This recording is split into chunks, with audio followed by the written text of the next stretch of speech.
Welcome back to WaterparkRanger's Let's Play Wind Waker. Last episode, we finally finished up getting all of the Pearls of the Goddesses, all three of them, and we got the last one from Jaboon, who turned out to be hiding in the back of this island, Outset Island, which, as it so happened, was the very first island at the very start of the game. We had to use the bombs to get in, and we managed to do it in only one cycle. I'm not going to explain what that means. If you want to find out what I mean by cycle, then just go watch that episode yourself if you haven't already. Anyway, before we leave Outset Island, I kind of just remembered that there was something that I kind of left, and not forgot, but I did not do it in one of the early episodes, because it just wouldn't have made sense at the time.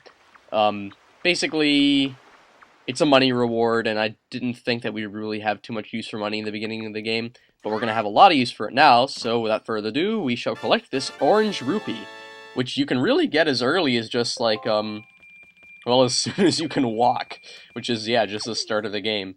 But, it's really not necessary to get it then, and there are a good amount of people who prefer to save it to later. I happen to be one of those people.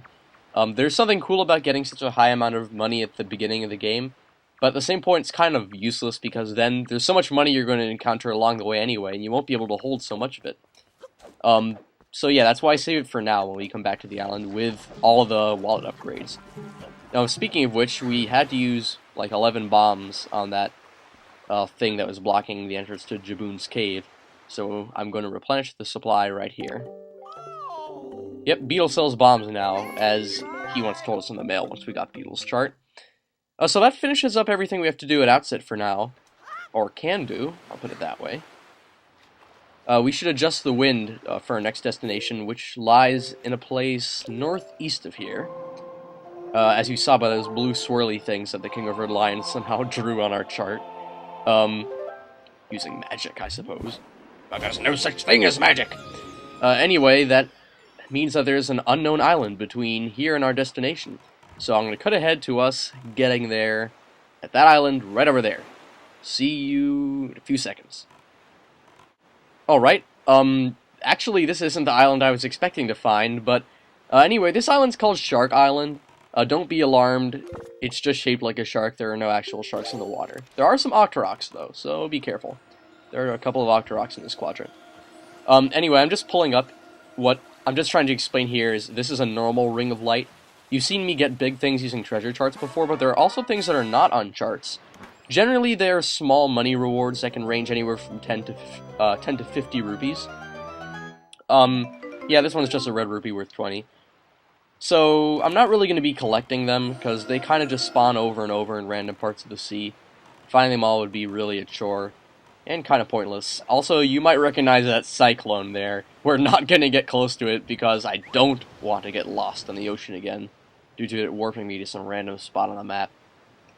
There are specific points that it warps you to, but unfortunately not many of them are really going to be in my favor at the moment, considering the next island is kind of a straightforward shot from here. See, it looks like a shark, kind of. Or any other fish, for that matter, but shark sounds cooler.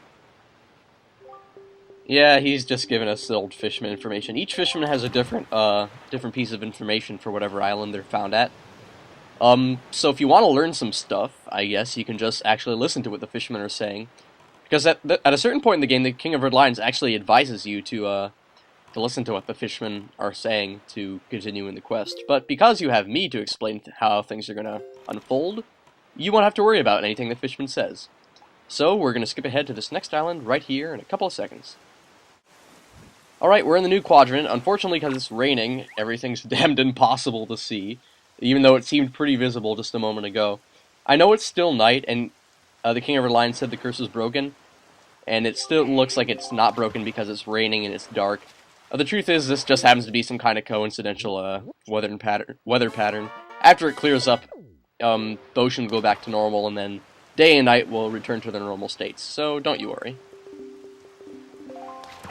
Alright, where's oh, there it is. I was wondering, now where did that island go? So here it is. This is, I believe, Southern Fairy Island? I just read it on the chart, I should remember. So we can swim to it from here, no duh. And like many other fairy islands, there is usually a blue choo-choo located somewhere on the edge, which I'm gonna seek out and destroy. Where are you? There you are! Oh, we took the long way around. Not that it really matters at all. So how are we ever going to get past this thing without a machete?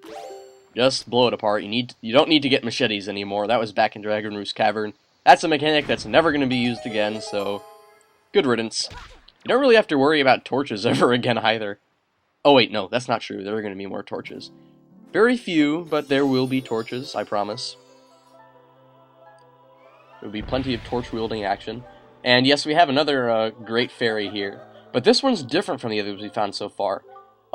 It's very difficult to notice, because honestly, I don't pay that much attention. But there are actually several colors of Great Fairy, and this one that's a blue tint gives us a specific kind of upgrade. I think the reddish ones give you rupees, and the bluish ones give you bombs. Bombs? You want it? It's yours, my friend, as long as you have enough rupees. But the Great Fairy actually gives us all these bombs for free. Like, seriously, look how many bombs you get in this one bag. Now we can hold 60. That's a lot of bombs. Both Wind Waker and Twilight Princess have some kind of, like, bomb obsession. Because in Wind Waker, you can hold just so many bombs at once. And in Twilight Princess, you get 3 separate bomb bags. All of which I think can hold a large amount at certain points. But 99 is, I believe, the most you can ever hold in a single bag. So, haha, something Wind Waker is special for. Special for? Is that even technically a phrase that works? Anyway, there are 3 towers over there. We're gonna sail over to them and, you know, plunder them like we usually do. These actually have treasure charts and stuff, so they're actually worth your time to plunder. Unlike many of the other ones that just have, like, a golden feather or a Bokobaba seed or something really stupid like that. Or a red rupee, that happens a lot too. And I'm not saying that we won't get those kinds of prizes here as well. But I believe that there's actually, like, a necessary... Oh, crap. It's shooting at the ladder. That's not good. For once, a turret's actually being smart. Climb, Link! Climb! Thank you. That was close. I would not have wanted to fall. Alright, we've got a few cannons to deactivate very painfully. Assuming cannons can feel pain. Let's pretend that they do. Then this makes this a lot more fun than it actually is.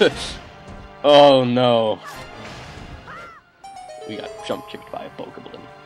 That just might be the one with the treasure chart, because it looks a little bit more antiquated. Yeah, once you start paying close attention to the treasure chests in this game, you'll notice there are several varieties. There's the kind that looks kind of like those barrels right there. Usually has a rupee or stupid reward inside. Not always, though. Remember, there are always exceptions to these kinds of rules. Oh, it's shooting right at us! Oh, never mind.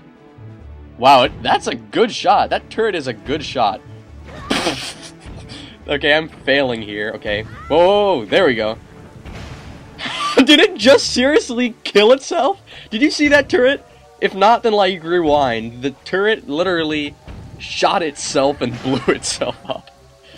What an idiot. That's not even physically possible. Anyway, yeah, this has got to be the one with the treasure chart. As I was saying, there are different kinds of treasure chests. You got the ones that look like barrels, that usually have something stupid in them, or a money reward, which is usually pretty sweet. You get ocean treasure chests, which can only be pulled up via your grappling hook. And they're all metallic looking and stuff. And, you know, you've already seen what's in them.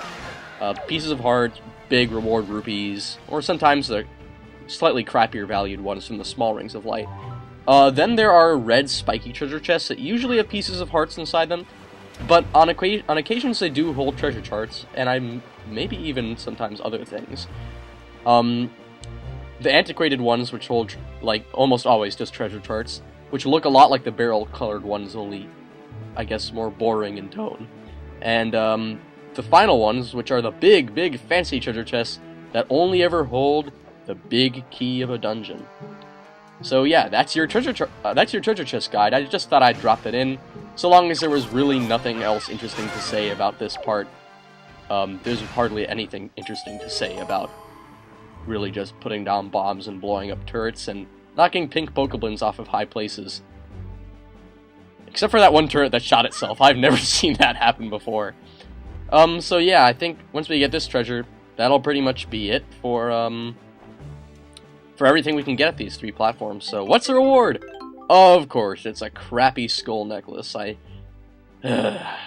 Well, you can't expect to get a good reward from these platforms every time. Anyway, I think that's gonna just about do it for this episode, so next episode will continue.